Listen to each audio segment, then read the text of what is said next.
النهارده في 9 دول طورت اسلحه نوويه قادره تدمر العالم، منهم اللي عمل كده عن طريق تحالفات مكرهين عليه، وناس تاني من خلال التجسس والخيانه. بس كل حاجه بدات من دوله واحده، مشروع سري وسباق للوقت. شوف يا صاحبي، في سنه 1938 مجموعه من العلماء الالمان اكتشفوا ان الذره ممكن تتجسس وتطلق طاقه هائله لتفاعل متسلسل، وده اللي بيتسمى بالانشطار النووي. وده كان اكتشاف هيغير مصير الكوكب. كانوا زي اللي ايده في النار واللي هتحرقهم بعد كده، لان في السنه اللي بعديها اينشتاين يبعت جواب لرئيس الولايات المتحده، تحذير وتهديد واضح، لو مش هتتصرف دلوقتي غيرك هيعمل السلاح. واثناء ما الحرب العالميه الثانيه مشتعله في اوروبا، امريكا تبدا مشروعها السري واللي اتسمى بعد كده بمشروع مانهاتن. الولايات المتحده ما كانتش الوحيده اللي بتشتغل في الموضوع ده كان معاهم علماء من كندا ومن المملكه المتحده، كلهم شغالين على هدف واحد، يصنعوا اقوى سلاح في العالم قبل الالمان. المانيا ما تاخرتش وبدات برنامجها النووي، لكن في مايو 1945 تحصل المفاجأة، ألمانيا تستسلم قبل ما يوصلوا للهدف. وفي يوليو في نفس السنة، لما كان الرئيس الأمريكي ترومان ورئيس الاتحاد السوفيتي ستالين ورئيس وزراء بريطانيا تشرشل قاعدين في اجتماع علشان يحددوا مصير ألمانيا، لازم يندموها على اليوم اللي دخلت فيه الحرب ضدهم، تقسيم وعقوبات اقتصادية وليلة كبيرة. لكن تجي له مكالمة خطيرة من صحراء نيو مكسيكو: سيدي، الاختبار النووي الأول نجح نجاح باهر. ترومان فرح جدا ولمح لستالين إن بقى معاهم سلاح قوي جدا لكن ستالين كان عارف، لان عنده جواسيس داخل مشروع مانهاتن الامريكي. وبعد شهر واحد امريكا تجرب النووي في اليابان وتضرب مدينتين هيروشيما وناجازاكي، ومن قوة القنبلتين اليابان تستسلم فورا. الامريكان فرحوا وقالوا خلاص احنا بقينا اقوى دولة في العالم، لكن ما كانوش عارفين اللي هيحصل بعد كده. السوفيت شافوا بعينهم قوة القنابل الامريكية وما كانش ينفع يرجعوا ورا، وسرعوا ابحاثهم بشكل ما يتوصفش. وكان معاهم حاجة مش عند غيرهم، شبكة تجسس اخترقت عمق المشروع الامريكي وجابت بيانات ومخططات وتطورات مهمة جدا للقنبلة النووية. لكن كان عندهم مشكلة واحدة، خايفين ان المعلومات دي تكون مزيفة. اصل انا معين جاسوس ما نثقش فيه، ده خان بلده، فبرضه بيفكروا ان ممكن الجاسوس ده يكون عميل مزدوج بيلعب من هنا ومن هنا، والتصاميم المسروقة ممكن تكون بايظة وتنفجر فينا القنبلة. فعملوا خطة اجمد من دي، جابوا علماء المانيا اللي قبضوا عليهم، وبعديها يعملوا تصميمين للقنبلة النووية، تصميم من التكنولوجيا الامريكية المسروقة وتصميم تاني للقنبلة بتاعت السوفيت. وسنة 1949 وقبل ما امريكا تشك في الموضوع، يفجر الاتحاد السوفيتي اول قنبلة ذرية ليه في كازاخستان. واليوم ده العالم يعلن عن انتهاء القوى العظمى الأحادية، العالم بقى فيه قوتين نوويتين، وتبدأ حرب شرسة، الحرب الباردة، سباق تسليح ما حصلش زيه في التاريخ. المملكة المتحدة تقول ايه، هو انتوا نسيتوني ولا ايه؟ ده انا كنت اكبر امبراطورية في التاريخ، انا اللي كنت بسيطر على العالم، واحنا ساعدناك يا امريكا بالعلماء والابحاث، ادينا تكنولوجيا القنبلة النووية. والصدمة ان امريكا تخون العالم. يا بنت الغدارة امريكا، ده انا اللي عملاكي احنا حلفاء، بس الشغل شغل، في العادي مفيش اسرار بين الحلفاء، لكن في لعبة الاسلحة النووية الموضوع يختلف، مفيش صحوبية ولا صداقة. بريطانيا قررت تصنع قنبلتها بنفسها. بريطانيا اصلا كانت من اوائل الدول اللي حاولت تعمل نووي، لكن لما بدأت الحرب وكان عندها علماء هربوا من النمسا وبولندا والمانيا مع علماء، لكن بسبب اشتعال الحرب بعتت كل المعلومات والعلماء لامريكا وعملوا مشروع مانهاتن مع بعض، وده كان تحت اتفاقية كيبك. الاتفاقية دي كانت بتنص ان البلدين يشاركوا المعلومات مع بعض، والاهم ان هم مش هيستخدموا الاسلحه دي ضد بعض. فلما عملوا السلاح في 1945 امريكا خرقت الاتفاق ده وما شاركوش النتائج مع علماء بريطانيا. بريطانيا حست بالخيانه وقررت تستأنف مشروعها لوحدها. كان معاها ميزه كبيره مش مع اي حد في العالم، كانوا بيتحكموا في معظم اليورانيوم في العالم. وفي 1552 ينجحوا في اول اختبار نووي ليهم في جزر مونتبيرلو في استراليا، وبكده تكون ثالث دولة تمتلك سلاح نووي. فرنسا صحيت من النوم بعد الحرب، بلدها متدمر بالكامل، ظهرت قوة عظمى جديدة متمثلة في الولايات المتحدة والاتحاد السوفيتي، وهي قاعدة محلك سر. واللي زاد الطينة بلة مصر، واللي خلاها تعمل نووي. الله، واحنا مالنا قريفان بالموضوع ده؟ اقول لك احنا مالنا صاحبي. عمل جمال عبد الناصر خرج وامن قناه السويس سنه 1956. مصلحه قناه السويس في ايد بريطانيا وفرنسا، ودخل معاهم الكيان المحتل وهجموا على مصر، والشعب المصري تصدى ليهم. لكن امريكا والاتحاد السوفيتي لاول مره يقولوا لهم هي وقفوا، انتوا نسيتوا نفسكم ولا ايه؟ احنا دلوقتي كبار العالم، واحنا اللي نقرر اي حرب هتقوم امتى وازاي وليه. وهنا قاده فرنسا بدأوا يستوعبوا ان خلاص ما بقيش ليهم قيمه، وعلشان يرجعوا يبقى قوه عظمى تاني لازم يمتلكوا سلاح نووي، وما ينفعش يعتمدوا على حلف الناتو او امريكا لحمايتهم. وهنا الرئيس شارل دي جول خاض القرار ده بنفسه، واعلن ان فرنسا لازم تكون هي اللي قادره تدافع عن نفسها. فرنسا ما كانش معاها معلومات، لكن كان معاها حاجه مهمه، اليورانيوم الطبيعي من مستعمراتها في النيجر والجابون ومدغشقر. وفي 1960 وفي قلب الصحراء الكبرى داخل أراضي الجزائر عملوا أول اختبار نووي ليهم. وفي 1968 يفجروا أول قنبلة هيدروجينية، وعملوا كل ده لوحدهم من غير ما يعتمدوا على حد، يعني ما لقيتوش غير أرض الجزائر الله منكم لله. وفي نفس الوقت ده الاتحاد السوفيتي ابتدى يخاف من ايه يا عم، دي دولة عظمى ومعاها نووي. لا، ما هم لاحظوا ان انجلترا وفرنسا اللي مع امريكا في حلفها بقى معاهم نووي، فعاوزين يعملوا توازن بين القوى من ناحية الحلفاء، والحليف الاكبر ليهم الصين. هي اكبر فعلا بصراحة. فكانوا بيعتبروا الصين هي الحليف الاستراتيجي بنفس الفكر الشيوعي. وفي الخمسينيات السوفيت شارك مع الصين مواد ومعارف وتقنيات مساعدة ليهم علشان يعملوا سلاحهم النووي. لكن لما نيكيتا خروتشوف بدأ عملية إزالة الستالينية، الزعيم الصيني ماو اعتبر ان دي خيانة ايديولوجية وعلامة ضعف، والعلاقات بسرعة انهارت. خروتشوف امر بسحب كل المساعدات السوفيتية للبرنامج النووي الصيني، والصين تحطت في موقف وحده، لكن بدل ما تستسلم ضاعفت التحدي. وفي ظل الاضطرابات والثورة الثقافية النظام الشيوعي في الصين قرر انه ما يستسلمش ويصنع القنبلة النووية، وبقى أولوية فوق أي حاجة حتى لو ملايين المواطنين كانوا بيعانوا من الجوع. وفي 1964 الصين تفجر أول قنبلة ذرية ليها، والأعجب إن بعديها ب 32 شهر بس نجحوا في اختبار أول قنبلة هيدروجينية، وده كان أسرع انتقال من قنابل انشطارية لقنابل اندماجية حرارية، كل ده بدون أي مساعدة خارجية. واللي جاي سواد على العرب. ليه؟ لأن الكيان المحتل قرر يعمل نووي. اسرائيل عندها واحد من اكتر القصص السريه في تاريخ التطور النووي. لغايه دلوقتي يا صاحبي اسرائيل ما اعترفتش ان معاها نووي، وبرضه ما نفتش. انت معاكي والله يعني احتمال واحتمال لا، ببساطه ما بتتكلمش في الموضوع. في الخمسينيات اسرائيل تعاونت بشكل سري مع فرنسا وتبادلوا الابحاث والعلماء، وبفضل الاتفاق ده الفرنسيين ساعدوها في بناء منشاه سريه في صحراء النقب جنب مدينه ديمونه، وقدام الناس كانت مركز ابحاث للطاقه. لكن الواقع كان مختلف تماما. في 1963 الرئيس الامريكي جون كينيدي بدا يضغط على اسرائيل وقال ما ينفعش تعملوا سلاح نووي، وطالب بوصول كامل للمنشآت. لكن اسرائيل ما رضيتش تتنازل وما سمحتش باي عمليات تفتيش لسنين، وبعديها يغتالوا كندي. يا اولاد الوسخ.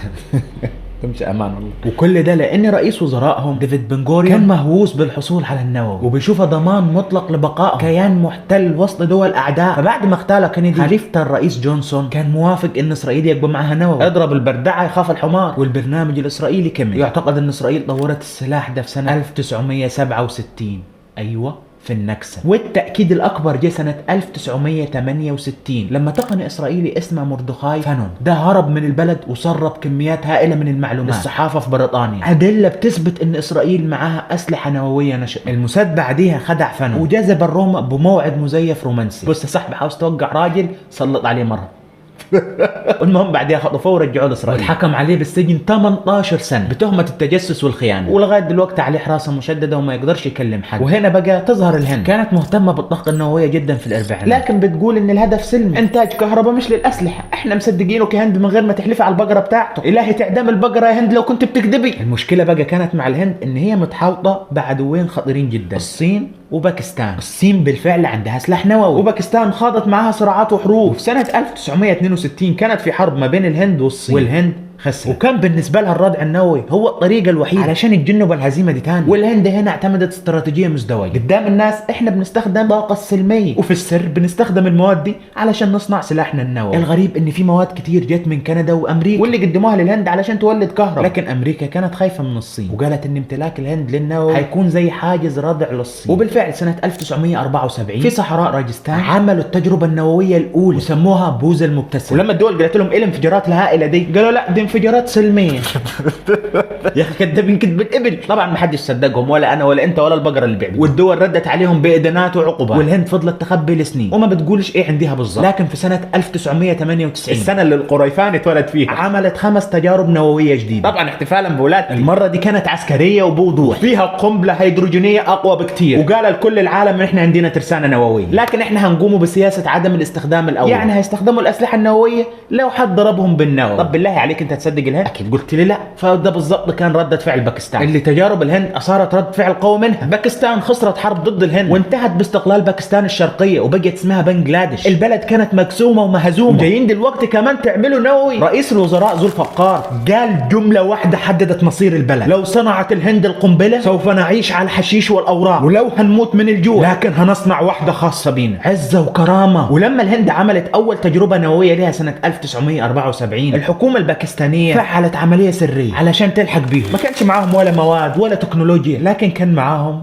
عبد القادر خان ابو القنبله النوويه الباكستانيه، عالم كان شغال في مصنع في تخصيب اليورانيوم في هولندا. كل الناس كانت واثقه فيه، فقام سرق مخططات سريه للغايه عن كيفيه صنع اجهزه الطرد المركزيه النوويه، ورجع لباكستان بكل المعلومات دي. عالم وحرامي وجدع، ودي كانت البدايه الحقيقيه للنووي الباكستاني. الصين اللي كانت معاها توترات مع الهند زي ما قلت لك قررت تساعد باكستان، وادتهم مواد ومشوره ومخططات لصنع القنبله النوويه. وفي نفس الوقت امريكا كانت بتراقب بدون ما تتدخل. ليه؟ هي الحدايه بتحدف كتاكيت؟ لا يا صاحبي، هي كانت محتاجه باكستان في حلف ليه علشان تحارب الغزو السوفيتي اللي وصل لافغانستان. الناس دي مش بتعمل حاجه لله ابدا. ونيجي بقى للسنه الهبابه اللي اتولدت فيها سنه 1998، بعد ما الهند فجر قنبلاتها بثلاث اسابيع بس ردت باكستان ب5 تفجيرات نوويه. يا جماعه مش كده بس، كل دي احتفالات عشان الناس هتقول مطبخينها يعني وش جميل على العالم. وباكستان تصبح رسميا الدوله رقم 8 في امتلاك النووي، لكن نهجهم كان مختلف. زي الهند اللي قالت هنضرب لما نتضرب، باكستان وضحت انها مستعده انها تستخدم النووي حتى لو ما حدش هجمها الاول، وده اللي خلى الهند مرعوبه. يخرب بيوتكم، مش كده يا جماعه هندمر الكوكب. باكستان قالت لها مش لوحدي هدمر الكوكب. يعني يا باكستان هتعملي ايه؟ في 2004 عبد القادر خان اعترف بنفسه على التلفزيون ان باع التكنولوجيا النوويه لكوريا الشماليه وايران وليبيا، والعالم كان مصدوم. باكستان مش بس طورت القنبله النوويه الخاصه بيها، دي كمان بقت مصدر غير قانوني لاسرار القنبله النوويه. ومن وقتها خان اتحط تحت الاقامه الجبريه في باكستان، واثناء ما العالم مشتعل في اوروبا واسيا، حروب عالميه وحرب بارده وصراع في التسلح، تيجي دوله في أقصى الجنوب في قارة فقيرة تصنع القنبلة النووية، وهي جنوب أفريقيا. جنوب أفريقيا كان عندها أكبر احتياطي لليورانيوم في العالم، وفي السبعينات ازداد نفوذ الاتحاد السوفيتي في ناميبيا وانجولا. وجنوب افريقيا كانت في عزله دوليه بسبب حكومه الفصل العنصري، عندهم تفرقه ما بين البيض والسود، فحكومتهم بدات تخاف على بقائها، معهاش حلفاء موثوقين، فقرروا يطوروا سلاحهم النووي بشكل سري ومن غير ما حد يعرف. وسنه 1977 بنى موقع اختبار في صحراء كالهاري، وخلاص هيفجروا القنبله، لكن في عين بتراقبهم، قمر صناعي من الاتحاد السوفيتي اكتشف ده وبلغ امريكا، والضغط الدولي اجبرهم على التوقف، يوقفوا لكن يرجعوا تاني في السر. في سنه 1979 عين مختلفة تشوف قمر صناعي الأمريكي اكتشف وميض في المحيط الهندي قريب من جزر إدوارد، والحادثة دي معروفة بحادثة فيلا، وأغلب الخبراء بيتوقع إن ده كان اختبار للقنبلة النووية، واللي كان متورط معاها في الجريمة دي الكيان المحتل. جنوب أفريقيا والكيان المحتل؟ ايوه، في وقت الحكومه اللي كانت بتعمل فصل عنصري، نفس الحكومتين يا صاحبي وبنفس الافكار، لكن ليه كان المحتل اللي بيساعدهم؟ جنوب افريقيا وفرت لليورانيوم اللي عنديها والمكان علشان يجرب بعيد من قلب الشرق الاوسط، في المقابل اسرائيل هتديهم المعلومات والتكنولوجيا. وفي الثمانينات جنوب افريقيا توصل ل6 قنابل نووية مساوية في قوتها لقنبلة هيروشيما. لكن بعد الحرب الباردة وسقوط الاتحاد السوفيتي التهديد الرئيسي اختفى، وكمان نظام الفصل العنصري كان بيقترب من نهايته. الحكومة البيضاء كانت عارفة ان نهايتها قربت، وهنا حصل حاجة ما حصلتش قبل كده في التاريخ. بدل ما ينقلوا القوة النووية للحكومة الجديدة، جنوب افريقيا قررت تفكك السلاح بتاعها، دمروا التصاميم وحطوا اليورانيوم المخصب في مكان سري. وفي التسعينات الحكومة الجديدة اعترفت علنا بان بلدهم كان عندهم سلاح نووي، وقاموا بازالته طوعا. جنوب افريقيا هي البلد الوحيد في التاريخ اللي صنعت قنابل نوويه وبعدين دمرتها بارادتها. ونيجي بقى عند الكريزه بتاعت الفيديو، كوريا الشماليه، عمك كيم والخدود. بص يا صاحبي، كوريا ما كانتش اصلا بتفكر في الاسلحه النوويه، لكن في الستينات بمساعده الاتحاد السوفيتي بدات في توليد الطاقه النوويه مش الاسلحه. لكن مع الوقت النظام في كوريا لاحظ حاجة مهمة، امتلاك سلاح نووي هو أفضل طريقة لتجنب الهجوم. وفي 1994 انسحبوا من معاهدة الحد من انتشار الأسلحة النووية، وده كان إشارة مباشرة على رغبتهم في التصنيع. وفي 2006 يصنع أول قنبلة نووية لهم، تجربة تحت الأرض ضعيفة جدا وممكن تكون فشلت جزئيا، لكن هم أعلنوا إن هم نجحوا بالفعل. وبعديها كوريا تعمل عدة تجارب، وكل مرة تطور القنبلة وتبقى أقوى من اللي بعديها. خلاص بقى معانا نووي، أعمل 100 مليون تجربة ومحدش يقدر يكلمني. ده كمان طوروا صواريخ بمدى بعيد يوصل لكوريا واليابان وكمان أمريكا، صواريخ تقدر تشيل رؤوس نووية. الأسلحة دي مش بس علشان يدافعوا بيها عن نفسهم، دي كمان بيستخدموها كوسيلة للضغط، وبيهددوا الدول دي انهم هيختبروا القنابل ويطلبوا المفاوضات. ورغم ان البلد عايشة في عزلة وفقر شديد، برنامجها النووي لغاية دلوقتي نشط ومتقدم جدا. ومن خلال الفيديو ده، الأسلحة النووية هي الدرع الوحيد والضمان ان مفيش دولة تقدر تهاجمه. لعبة السلاح النووي بيحرك الخوف مش الطمع، مفيش صداقات ولا تحالفات هتساعده. هل تفتكر ان هيجي اليوم ودولنا العربية هيكون معاها نووي؟ اكتب لي رأيك في التعليقات، ولو عجبك الفيديو ما تنساش تعمل لايك واشتراك للقريفاني، وما تبقاش أناني.